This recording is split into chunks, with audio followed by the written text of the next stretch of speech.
delay. We're a little later this morning. I was hoping Sheets was going to be able to make it. I just want to say, like, we both have a lot of stuff going on, and Sheets has got a really some serious personal stuff. So please keep him in your thoughts. He's doing fine personally, but it's just his family. And also, I would like to tell you guys to just give it some grace. I know there's a lot of questions about, is Sheets going to have this up? Is Sheets going to have this out? I would say anything we get from Sheets at all this week, I would just look at as a bonus. I would focus on the SaberSim and Goldie's projections, as well as whatever content I'm able to bring you, which is going to be, I'll do my normal basketball content every day. Unfortunately, didn't get the right pieces in the right places last night, but ready to get this thing going. We got a nice 9-gamer tonight, a lot of decisions to make. Probably going to have some news later, but most of these teams not on back-to-back, so hopefully we'll get what we need earlier. And again, just thinking the best for Sheets, and we're gonna move on with what we got here today. So let me do a couple things. I'm going to share my screen and go game by game. Obviously, there's a lot that's gonna change probably between now and lock. I just want to remind everybody that for basketball. That's why when people ask me to update the cores and stuff like that, when I'm showing my actual exposures and early builds and stuff like that, that's what I'm doing, okay? So whether or not I click the core, but I'm going to still do the cores and everything, but it changes, and it usually changes while I'm on air in the afternoon. So I just want to point that out to everybody, that don't freak out about what the core is and I'm going to do this. No, you see what I'm doing. I'm giving you exactly what I'm doing, so I'm going to do the best I can to keep doing that. Now, hopefully it'll have better results than it has the past couple months. It's been a little bit of a wish-washy after a really strong start to the basketball season. A lot of down months, down weeks, and then even when I get there, I just can't quite get that first place finish. So hopefully we can change that tonight, and hopefully you guys are going to do that as well. So with that said, I'm going to share my screen, and we are going to talk through this slate. Let me grab this really quick. All right. 2 more days left in. All right. No, yeah, 2 more days. I guess today, 3 more days technically counting today. Left in February, and we're going to go game by game and talk about what we like at first glance. Things are subject to change, et cetera, et cetera. Okay. First off, with Brooklyn on the back-to-back. So I actually think this projection feels a little bit low for fantasy production for Schroeder. He did get the start last night. So I will say right off the bat that I like the idea of playing Schroeder.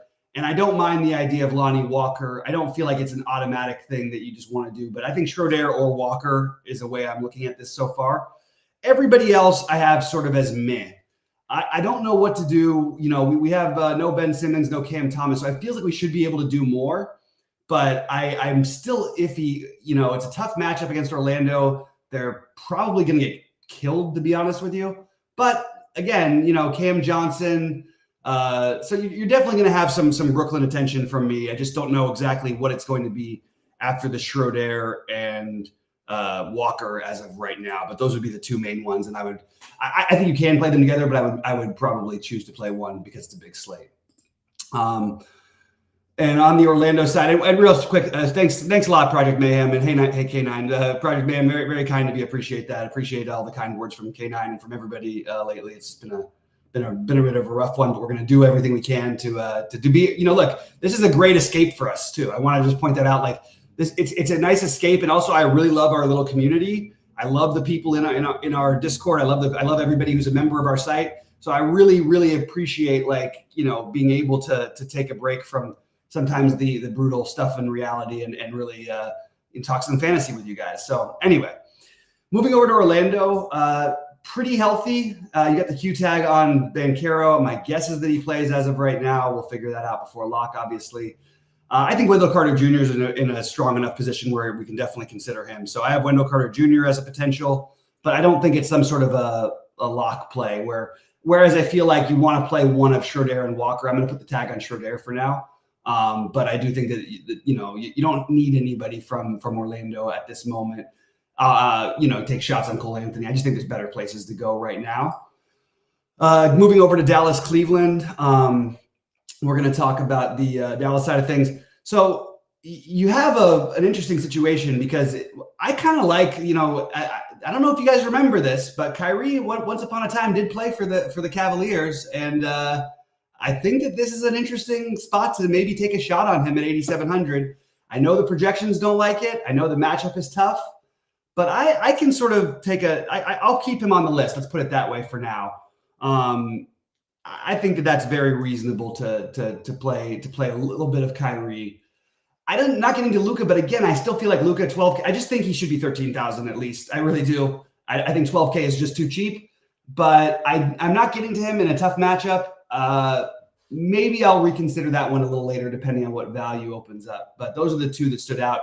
Nobody else who I think is is really in play for me. Jared Allen in a tremendous matchup. Darius Garland, Donovan Mitchell. I think I'm probably going to pass on those, but I actually think Garland, Mobley, they're interesting enough, but nobody who really stands out as being an awesome play. So I would say Allen and Mobley probably is my favorites right now. I'm sort of still figuring this one out. Donovan Mitchell, it's a good matchup for Mitchell, by the way. Maybe that's something we can consider doing. Maybe a little Kyrie Mitchell action later today. That could be something we could consider. All right. Taking a quick look at the comments in between. Thanks so much, Wolf, which also known as Neil. We'll get you your stuff soon. But I really appreciate the kind words, and thanks a lot, guys. Yeah, I kind of like the Mitchell and Kyrie thing a little bit. So we're going to have to reconsider that one. And I think you could even consider, because it's a premium matchup for Cleveland, I think you could throw in a Jared Allen or an Evan Mobley as well. I think Allen would be more the guy you'd want to use with Mitchell probably. But I certainly think that there's something to that. So I don't mind the Kyrie/Mitchell bizarre, plenty of other places to spend, as you'll see. But that's definitely one that's going to be super low owned. And I think that you can make a case for it on two different wavelengths. So we're going to talk about Golden State and Washington. Golden State is just, I'm trying to figure out exactly what's happening here. I understand that Wiggins is out, but it feels like an over projection to me of everybody else. I mean, I don't know. Like, it just feels like a little heavy. The point is, we know we're going to be playing something from Golden State in Washington, but I just feel like, I don't know. It feels a little funny, right? Like 34 as a median for Clay, maybe. I mean, Wiggins, are we really putting that much on Wiggins? Like, I don't know. It just feels a little off to me. I especially with Chris Paul back. Like, I don't know what I want to do in this one. I actually think Kuminga is being a little under projected. He might actually be my favorite. So I just have Golden State with a big old question mark as of right now. Playing Clay as chalk is not usually a good idea. I've been saying all year, and I've gotten a lot of crap for it.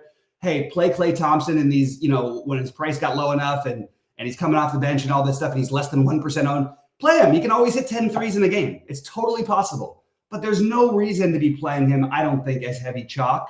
Not to say that he wouldn't sprinkle into a lineup or two, especially if you're going to get like a game stack, but it's just not the play that I love to play as chalk. My guess is by the end of the day, these projections come down.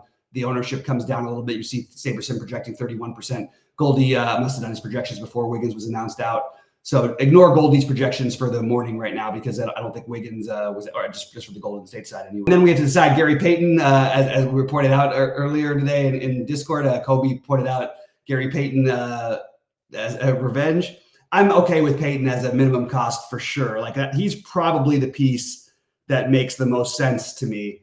But I just want to say, it's a buyer beware thing. There's a lot of bodies in Golden State. They're playing really good basketball too. All right, now we get to talk about it. I'm doing it. I don't care what anybody says. You're going to get a little revenge from me tonight. I am going to play Jordan Poole. I do not care what the projections think. I love the ownership. I am going to play Jordan Poole tonight. I don't care. I just don't. And I don't care what it was last time. I don't care what happens. Oh, when he did this happen? I don't care. I am playing Jordan Poole tonight. Okay. I'm not saying he's playing him like in all my lineups. I'm not saying he has to be like a lock button or anything, but I'm going to prioritize him. I'm not advising this. If you're playing cash games or if you have a lot of other contrarian plays, this is not a play for you. This is a play for the upside. Take a shot versus your former team. And the fact that he's actually playing his best basketball since he's been in Washington. All of these line up to making him totally in play for me. Eugene Omoruyi, we're going to have to see about Kispert, Shamet, and Abdia. So this whole game feels like a very interesting potential stacking point. Also, Kuzma, a very strong play at a very reasonable price. I think this game could be stackable. I just think we have to put a question on Washington for now, because it's really hard. It's one of the first games. It's really hard to know what to do without Abdia, Kispert, and Shamit. By the way, I like the Abdia play if he does play. So I'm going to put that whole game as like a, hey, this is like maybe where we make or break our night tonight. I think it's a really, really interesting spot. All right. I love it. Wolf is in on it. GPP only. Yeah. Just gotta give a little love there. But he might beta himself out of it, and who knows? I don't know, but we'll see. I also think there's a lot of pieces in that game that we'll talk more about at 6 p.m. Eastern. Utah at Atlanta. Taylor Hendricks. I actually think this is totally like I'm going to call this good chalk. I'm going to put this in my early core look. Keontae George. I definitely don't mind it. But I warned everybody about this before. If anybody gets in foul trouble, they have Chris Dunn, they have Jordan Clarkson, they have Colin Sexton. All of these guys can play point, It's not, they just want to get Keontae the minutes because he's the rookie and everything like that. But he gets himself in some trouble sometimes. And sometimes when that happens, they still try to win games. So again, another really nice game. Outside of Hendricks, I have nobody who quite fits the criteria for being a priority. But certainly, I am not going to – you could start down here, and I am not going to argue with any of the plays. I just have other plays that I like better, and that's it. But I certainly think this is an interesting spot. You really hope that Utah keeps it close in this one. It's kind of crazy the spread is so close. I guess I give Atlanta. I know they're not nearly as good as we think they are, or as they're treated. But we have Trey out. Speaking of games that are stackable, I'm DeJounte at 9K, which, by the way, he usually will pay this off. I don't know what I'm doing for right now. This is another one of these games. Atlanta is just I'm struggling with it. I think DeJounte is very reasonable. I like Bogdanovic here. That's where I'm putting my tag right now. You get slightly lower ownership. It's probably wrong. It probably should be DeJounte. But I like both these guys, and I think there's plenty of upside here. I will probably be overexposed. So very, again, larger core than usual, just over here that we're putting up. With Noah Okongwu, the Bruno Fernando thing, I don't think it's for me, but I don't mind it. And I also don't mind Jalen Johnson. I think it's a really premium matchup, definitely a game that feels stackable. Between Hendricks at least, and maybe you find one other piece you like from Utah, but you don't have to stack it. I just think that you're definitely looking at least one piece from Atlanta is the way I'm looking at it right now. All right. New Orleans and New York. We are going to talk about basically if everyone plays, no interest. Just again, frustration rant, very annoyed by CJ McCollum getting injured the other night. I know he was off to a rough start anyway in the first 14 minutes. He was 1 for 7. But he was shooting and they needed stuff and they had no Brandon Ingram. I had McCollum at I literally could have potentially won all the GPPs that night. And that was very frustrating because it was just a couple hand-built lineups. And I had a beauty with McCollum and the 4% owned Jimmy Butler, and he get ejected after 50 fantasy points. Anyway, very, very still tilting what could have been a potentially 6-figure night if things broke my way, but they certainly didn't. So I can't really complain about it. Anyway, we're going to have a lot to do in this game. It just depends on what the news is on Zion and McCollum. If not, otherwise, I don't have anything. I do like Herb Jones in general. This is not a great matchup in general, and especially he's been putting up these monster games with all these guys out. Probably not for me tonight. But again, I may change my mind a little later. Okay, so this is interesting. The Knicks are on back-to-back, but at home, and no one's going to play any of these guys. Just has me going, we've seen Jalen Brunson be pretty damn good. He put up 60 last night or 59.5, whatever the hell it was. I think this is a spot where you could get some low-owned Knicks as some exposure. Again, I'm trying to keep I don't want to overexpand my pool, so nobody's a priority here. But you certainly could get a little bit of love here. Precious might show up a little bit later if we have no Hartenstein. Josh Hart would get a boost in that case as well. So it's a tough one with the Knicks and New Orleans here. I don't know what right now. I have nothing that is a priority, but I definitely am open to reconsidering it. Yes, I will do this one. You have to hope that Philly stays close, and that does worry me. They've looked pretty bad lately. But I will. I'll put Maxey. I'm not going to make him a priority. It's too cheap. I think it's a strong enough play.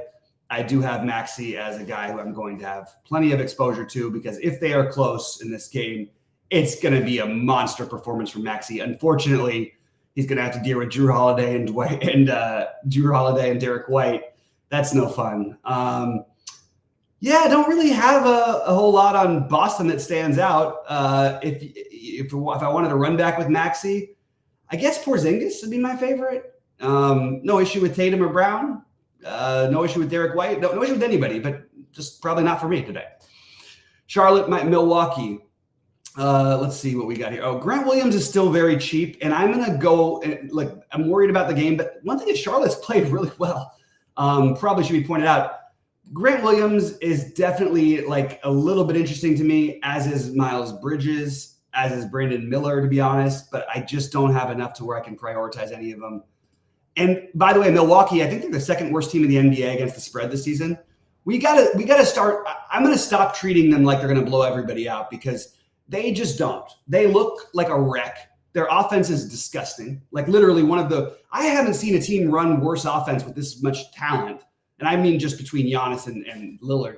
But what is the matter with these guys? Run a screen and roll with Lillard and Giannis, or run a screen and pop with Giannis and Lillard. Like, it makes no sense to me why the most basic play in all of basketball, these guys can't run it, and they should be literally the two best in the NBA at it by a long ways. It's really aggravating. I think Doc will figure it out there. I actually like Doc as a human being somewhat, but I'm kind of like, I mean, I know he's only been there for whatever weeks now, but I don't know. It makes no sense to me. They're just saving it for the playoffs. F them. Good matchup for these guys. Giannis probably goes nuts if the game's close. I don't have any priority here for Giannis. I think he's too close priced. I mean, he and Luka both could go nuts. I don't know. I'm just sort of off the Giannis thing tonight as of right now. I may reconsider later because they've been so bad. And if this game is close, Giannis should put up a big game. But we have other guys we think can put up big games as well. Detroit at Chicago. All right, so you have Quentin Grimes. I'm not going to do that again. I know he got there last night. He's questionable. I don't really know what his being in or out is going to do. They're keeping Cunningham on those minutes, which is going to keep killing his projection. But he won all the GPPs last night because he scored the 50 fantasy points and no one wanted to play him. Probably just off this for me, but just wanted to mention that I think even in the minutes limit, you're going to see some games where Cade just gets there. This is not one of those where I'm going to even take a shot. So we have the Bulls, okay? We have basically, I can't figure out these projections. I am totally confused. I don't understand it. I feel like I'm missing something, and I don't know what it is. Why? I know it's Detroit. I know. But it just seems a little heavy on everybody, and you see this ownership. So yes, the idea of playing the Bulls, but who do you feel like I love Dosunmu. I've been on the Dosunmu train. Remember, I got him with 7 fantasy points in one game where he played 35 minutes, and I still finished third in that GPP. Man, if he just puts up 5 more fantasy points, it would have been great. And he's been great, but as chalk here, I don't know. I'm sort of wait and see. Is the right thing. I think I would like to I'll have less Bulls than maybe some other people will. I do think the Dosunmu makes the most sense. And as of right now, if you're playing a cash game, I would agree with it. But I am going to have to revisit this one because it does feel a little too steep in terms of ownership for all of these Bulls.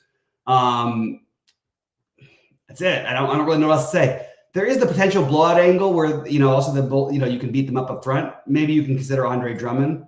I don't know. I'm struggling with the Bulls at this high ownership. It just felt a little funky, even though I get it. I have Dosunmu as it makes the most sense, but there's plenty of bus paths, and I think Vucevic would be my next. Well, yeah, probably Vuce would be my next one, then DeRozan, then White, or flip that around. It's really close between all those. I'm struggling with that one.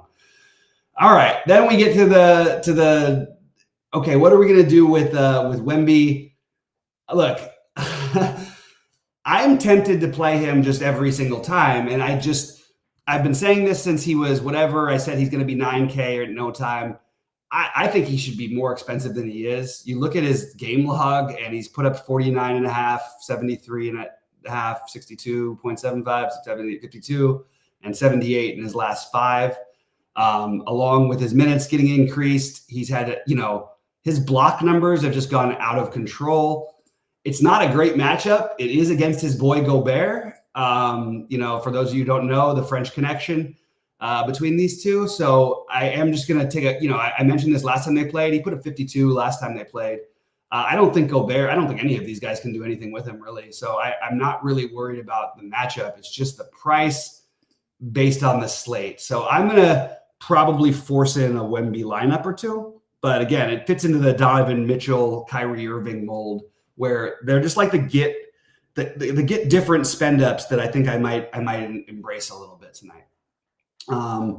Again, probably get blown out, but his minutes are pretty secure anyway. I don't know that I really want to do the brand. I don't really know if I want to do anything else in this game, to be honest. Brand, sure, fine. He's 3,400. If you want to take that shot, okay. I just think there's other ways to build on this slate.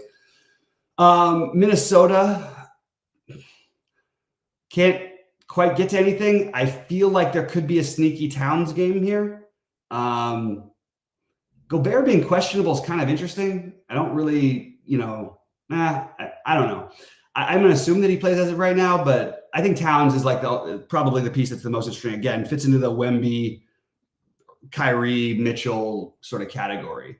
Obviously, if Gobert is out or anything happens, let's bump in the Naz Reid and play Towns or Edwards. Probably Towns. Anyway, so it's a big slate, a lot of decisions to be made. We have sort of a general outline of a first core that I was giving you. I'm just going to show you guys real quick. And again, I'm going to change my core and then set it once I do a little more digging, and then I'll post it in the Discord after the morning shoot arounds because we need to know who's playing. But that's sort of like what I came up with for right now. Again, I think there's definitely room for improvement, but that is sort of a little bit of what I'm looking at today. And on top of it, you guys know I do like that Irving, Mitchell, Wemby, Towns as my sort of get different spend ups. I also like I need to figure out what to do. Again, the Atlanta situation right now, I have both DeJounte and Bogdanovich tagged. Probably not going to end up playing them together, but I might. And then I also think Maxi's a strong play that I didn't tag here. So that's what I've got for the morning. All right. K9 says Josh. Okay, I can't keep up with it. Let's see. Mitchell is 1,000 more than what's happening here. Would you pivot to Kyrie instead of Murray? Pretty close in price on FanDuel. As of right now, I can't really. I mean, come on, we don't even know who's playing today yet. So, realistically, we're gonna have 10 injuries that are gonna change everything. So I'm gonna say that no, Murray's a better play for sure, but Kyrie is the tournament way to get different. Okay. Let's see. Remember I call her. Oh yeah, man, I do remember that. Let's see, Josh Hart. Yeah, I like Josh Hart tonight. I think that's a very reason. I mean, he's playing 500 minutes a night. Bucks don't play defense. That's true. Bucks, yeah, absolutely. The Bucks don't play defense. They don't run an offense. If you watch them, it's horrid. LeBron has always been one of my least favorite players to watch. I do not enjoy the way. I think it's amazing and everything, but I've never liked watching his teams play basketball. And I also partly it's because he complains every play and he's always yelling at his teammates even when it's his fault. But this is up there for me. This Bucks team is just brutal. I liked it better. I like it. Honestly, I don't mind the Giannis just charge your way into everybody and do whatever. I like that even better than what they're running. It just looks gross. I'm sure they'll fix it, but it's really gross. Yeah, DeRozan is a good play, but it's just a chalky play. It's just super chalk. It's fine. All of those Bulls, I don't have DeRozan as any better than any of the other Bulls. I think I would rank him in the top 6 of the Bulls, and I don't think I have a strong take about whether he's better or worse than the other ones. You sort of want the game to be closer if he's going to be there. The Detroit's on a back-to-back. I would lean probably more to Vooch or White tonight myself, but I have no problem with DeRozan. All right, guys, good luck to everybody, and we'll catch up with you in Discord and later on. Hope you guys crush it today, and I'll see you live at 6 Eastern.